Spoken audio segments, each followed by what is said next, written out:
Hi, it seems we're live, and welcome to Module 1. Let's see if I can get this shared in the WhatsApp group. So, for everyone who's joining, my name's Adam Ahmed. This is an avoidance coaching and mentoring program. Um, Basically, this 4 module program has been delivered in person live in Nottingham to a small group. And to expand out how many people it can actually reach, I've also decided to do. Oh, let me turn this off. One sec. Here we go. Just to make sure live. So yeah, hi. As I mentioned, I'm delivering this program live in person in Nottingham. It's a 4 module program, and if you want to find out more about this actual program, you can go onto the website adamarmed.co.uk. In the background, you'll see that I've actually got a sort of a display capture. And if you want to join in the conversation, you can join in with the chat. I'm going to post it into the WhatsApp group the Facebook group. I do have a Facebook page, and I'm just going to share it here. So if you want to post a comment, I've got it logged in onto the Facebook coaching group. I've also got it logged in on YouTube on the chat, and I've also shared it in the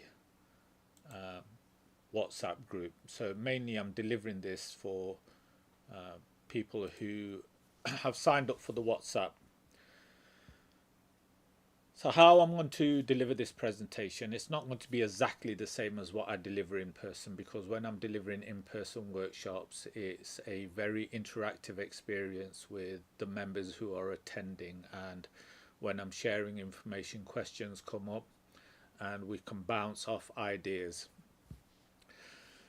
As I mentioned, if you go to the website Adam Ahmed Coaching and Mentoring, at the top I've put it on as a menu item, Avoidance Program, and if you click on the Avoidance Program, it will take you actually onto the page where an outline of this program, Avoidance Program, breaking free from procrastination, fear and self-sabotage.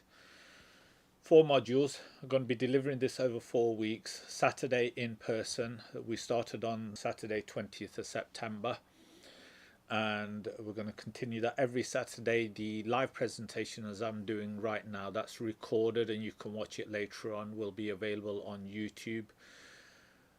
And then on Wednesdays there will be a Zoom session which will allow you for a proper Q&A and to actually go through the worksheets. In the contents index, you will notice that I've started uploading module 1 information both as a PDF and as a Google document. Now you might need a Google account to log into this. I have shared it as public access, so you can anyone can access it. However, the way Google sometimes works, it wants you to actually sign in. So that's something you might have to do there. There's also 3 exercise worksheets: a quick self-audit worksheet, a rest and avoidance worksheet, and a journaling short-term relief and long-term cost sheet. So that's the outline of how the course is actually being delivered, and you have access to it. So let's get into the actual information sheet. When I'm delivering the course in person, the information sheet is just a guideline of some of the things that we're actually covering. Now, if you are watching this and you have signed up for the WhatsApp group, then the topic itself will have resonated with you at some level. You will have recognized that in some area of your life you are avoiding things that are going to move you forward in your life, whether that's health, wealth, relationships, spiritual, family, finance, all these areas. There's so many things that we know we could be doing, we should be doing, we want to be doing, we need to be doing. However, something gets in the way, and that's what we're going to have a look at. To start off with, we're going to recognize that avoidance is something that just about everyone experiences. So you're not unique, you're not alone in this. It's a universal experience that everyone has, and it exists in the small decisions we make every day. Emails that we don't open, conversations that are postponed, health checks that are skipped, health improvements that are skipped, like doing some sort of physical activity, movement. And instead of focusing on things that are important and going to move us forward, we indulge in activities that just fill in the time and can then lead to guilt and shame. So this invitation, this module here, it's an invitation to really slow down. That's the starting point. It's bringing into awareness where avoidance actually exists and how it shows up in our life. And we're going to have a look at why it exists and what it's actually costing us. A lot of the work that we actually do in the workshops and these sessions is not in the information. This live presentation, as well as the workshops, really is an invitation to a community. When you're trying to work through things by yourself, it can make it extremely hard. The reason that I do these programs is to be surrounded by like-minded people and working through things together. Thank you for the comment. Yes, I've just noticed that it's working. That's lovely to see that the comments are working, and this will resonate with you as a listener. What I'm saying is that when I'm delivering the coaching and mentoring, it's not necessarily about the information. Information is available everywhere. You can watch YouTube videos, even TikTok now, you can read books. No doubt you probably know more than you're already applying. What these invitations are is to connect with other people and join other people and work through something together. And that requires a certain amount of vulnerability and opening up and sharing where your challenges are and what you're struggling with, and then connecting with someone else who may be experiencing something similar so that we can all work through it together. Once we have that support network in place, we can take more on. We become responsible not just to ourselves but to the group that we're in, our support buddies. These modules are available in PDF and document form, as I mentioned, so you can download these and read through these. And the purpose of these presentations is really allow you to allocate time to it so we can go through it together. You could easily have access to these documents, but the likelihood of you taking time out to go through it by yourself is very low. So knowing that there's time allocated in a group with other people watching and being able to connect and share messages is making it more likely that you will go through it. So let's start off with avoidance. To work through something, it's good to have a definition, a boundary of the word. Avoidance is any behavior, thought pattern, emotional strategy used to reduce immediate discomfort.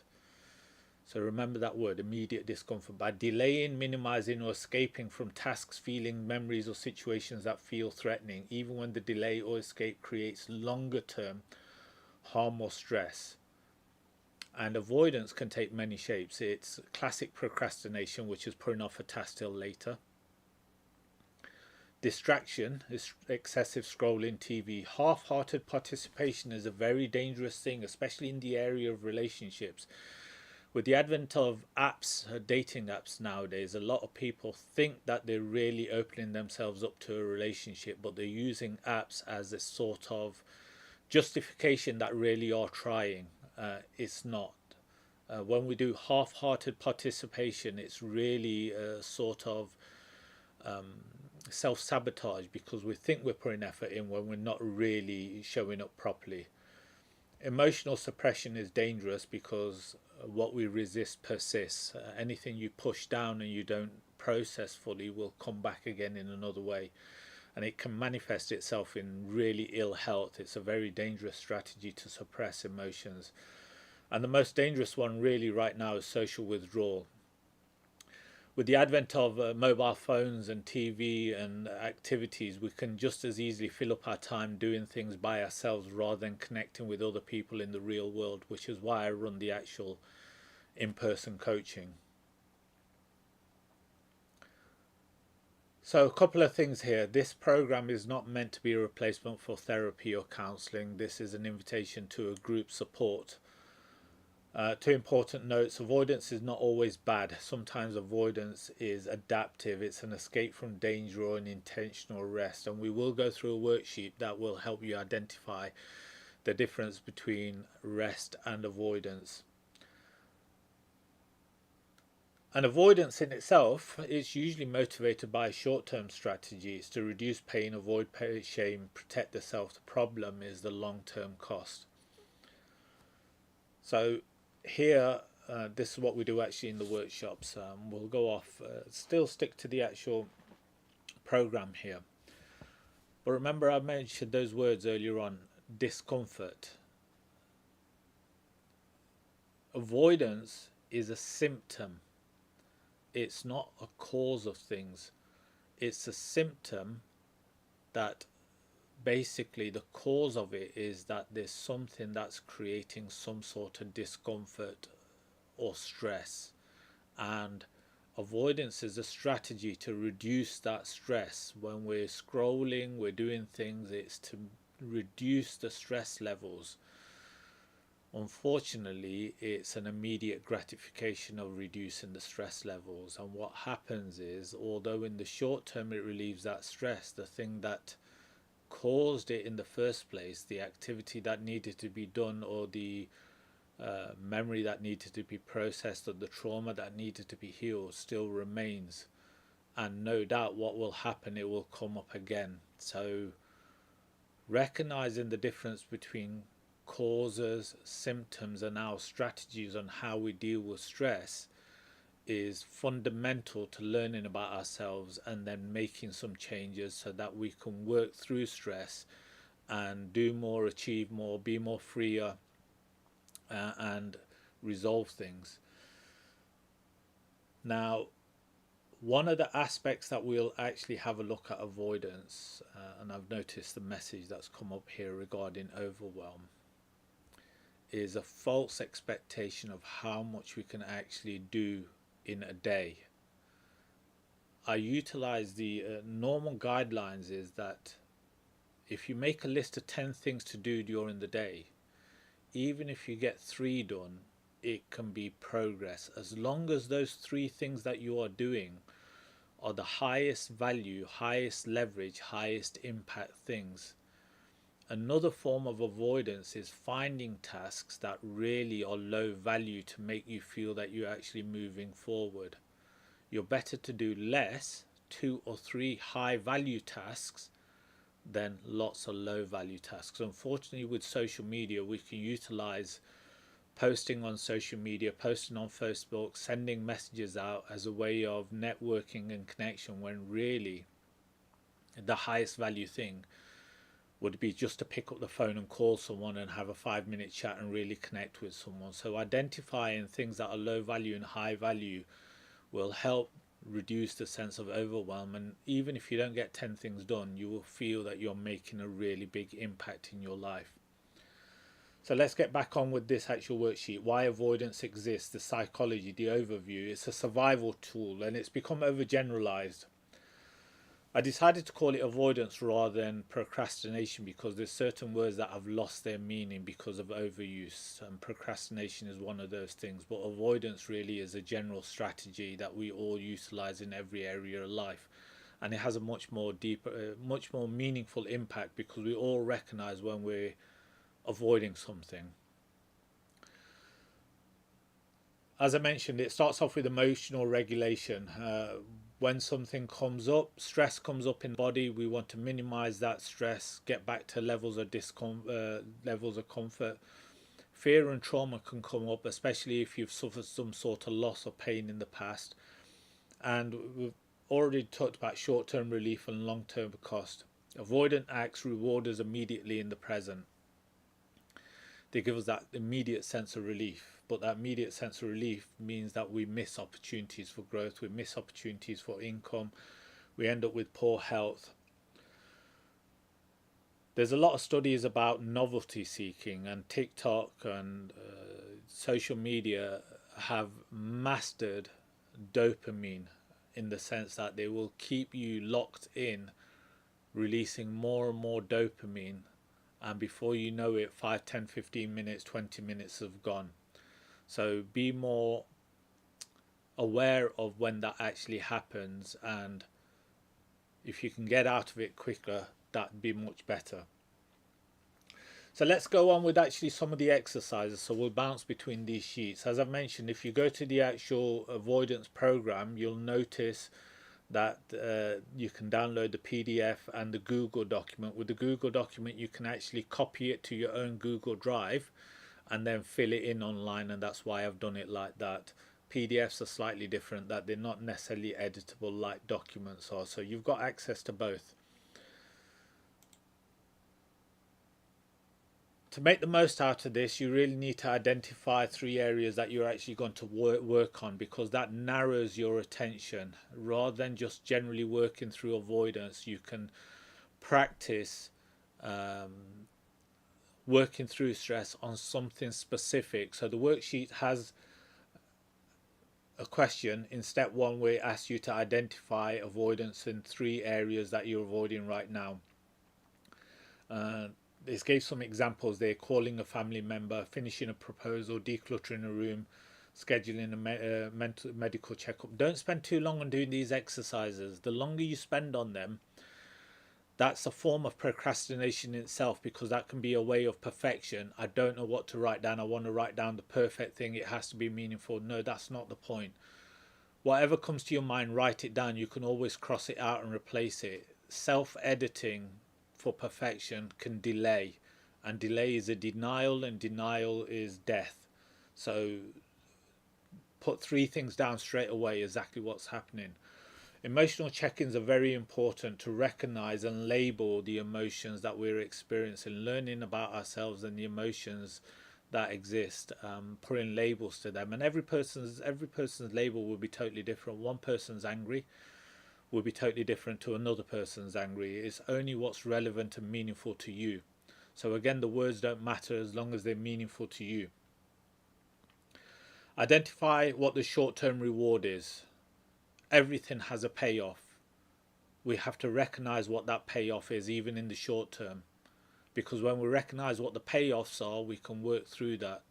We can avoid guilt and shame for the strategies that we're applying in the present, rather than beating ourselves up.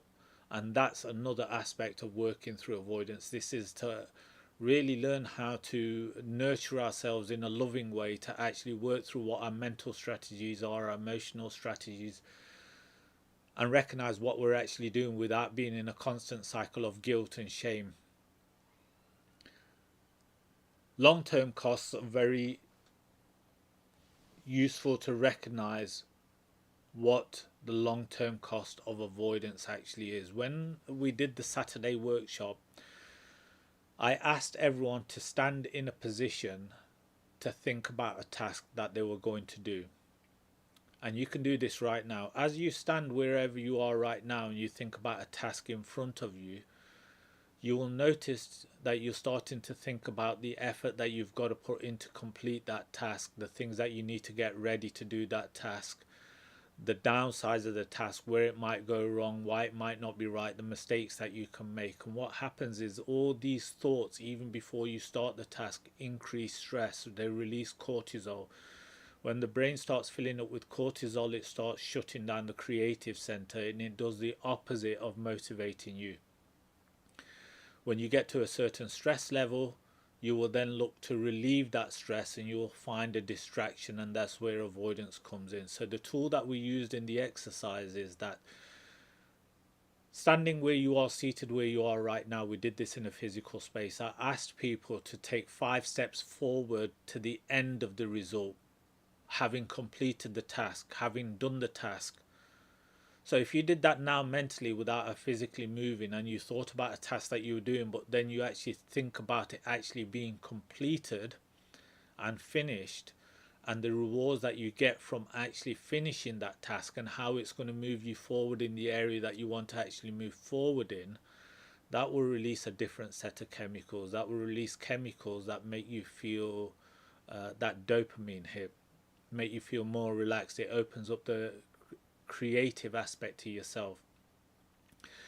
If you can then hold on to that feeling of what it's like to finish a task and then go back to the beginning and say to yourself, I'm going to start on this right now, and emphasize the word now and lean in on it. I'm going to start on this right now. I'm going to start on this right now. Utilizing the thought of what it's going to be like when you actually finished it. When you approach the task, you're going to be in a totally different energy rather than cortisol. You're going to be in an energy that's going to actually want you to move forward with the task. And using these psychological tricks, these mental tricks of time shifting, to, instead of having the task in front of you, to think about the task being completed, will change your energy and make you more likely to start on the task itself. Which takes it on to step 5. If you actually have a look at step 5 says choose one and take a micro step. I'm a firm believer in the catalyst approach.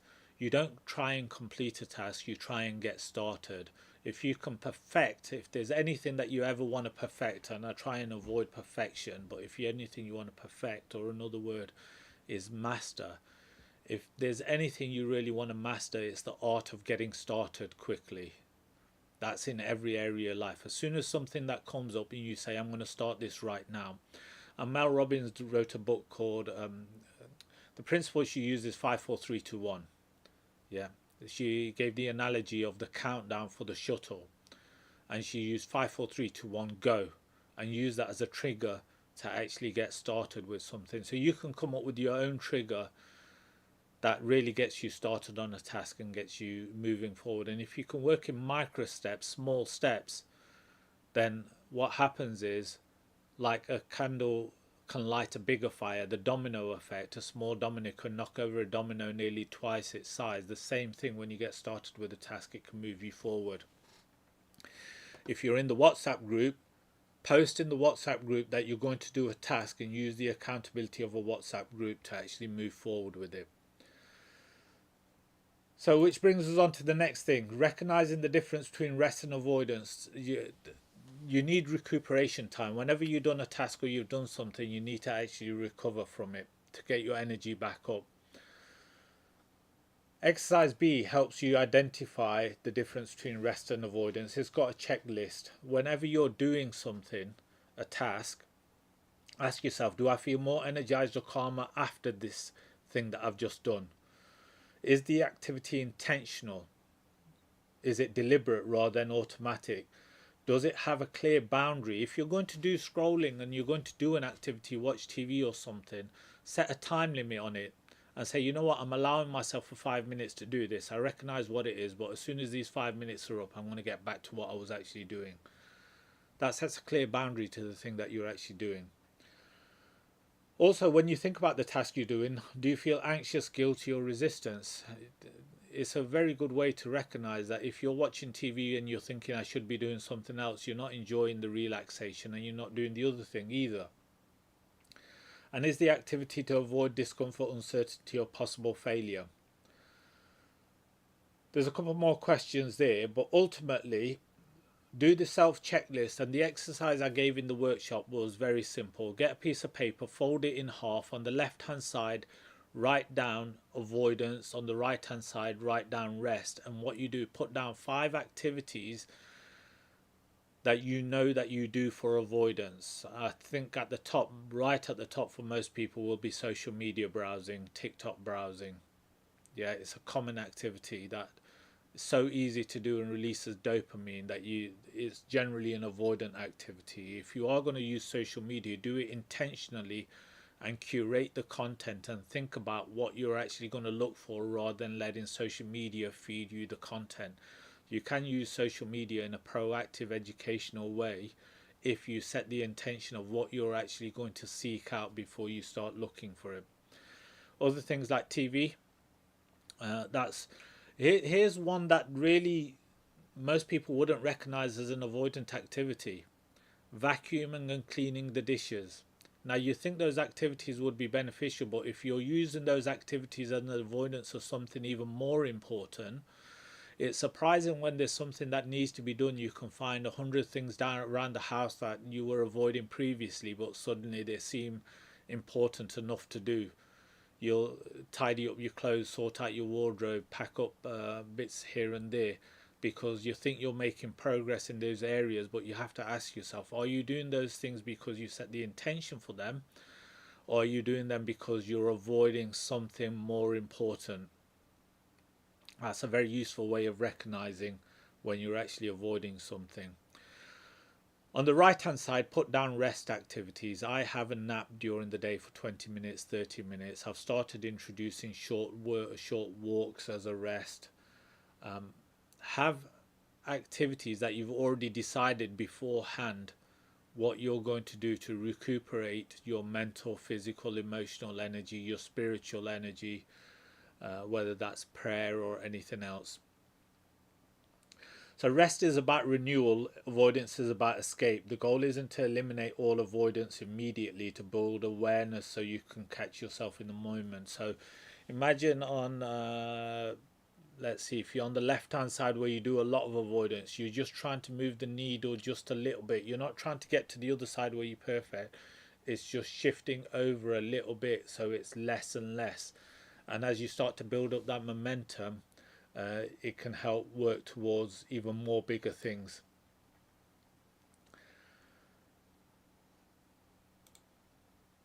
So the learning objectives for this module, which we've done in a group, as I've said, look, I'm sharing this online. The information is here. I'm aware that for a lot of people, even watching this, they will get distracted and they'll avoid it because it will require mental effort to listen to this, and it could trigger something. One of the things that when self-awareness, when there's patterns of recognition of something that can build up guilt and shame, people can easily avoid it because it creates a sense of discomfort, especially when people hold up a mirror to themselves and they recognize it. And that's one of the things I've noticed. People join groups for improving their life, but as soon as the mirror is held up on what they're actually doing and it creates discomfort, they will run away, they will shy away, and they'll think, you know what, it's too much, I'll avoid this. And that's an avoidance strategy in itself. So the learning modules for what model one: recognize how avoidance shows up in your life by having a definition of it and seeing how it plays out in behavior. Understand the basic psychological mechanisms that maintain avoidance, short-term reward, trauma responses. Differentiate between intentional rest and avoidance, and make sure you complete a self-audit that identifies at least 3 avoidance patterns and 1 small action to test it. Growth occurs in experimentation. Don't go for positive results, go for learning about yourself, learning what's actually happening.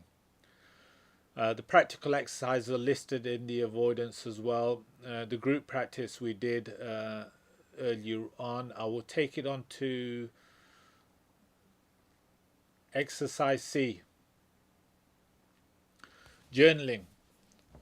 If you've never done journaling and you've never done some sort of self-reflection and note-taking, it's a behavior and a practice that's developed over time. It's a skill. At the early stages, you're not going to know what to write down, and that's why it's very useful to have prompts. Even if you write down a few words, it's going to be beneficial for you. So select a task that you're avoiding, and here's a journal prompt: the short-term relief. What do you feel when you put this task off? What's the specific relief or comfort?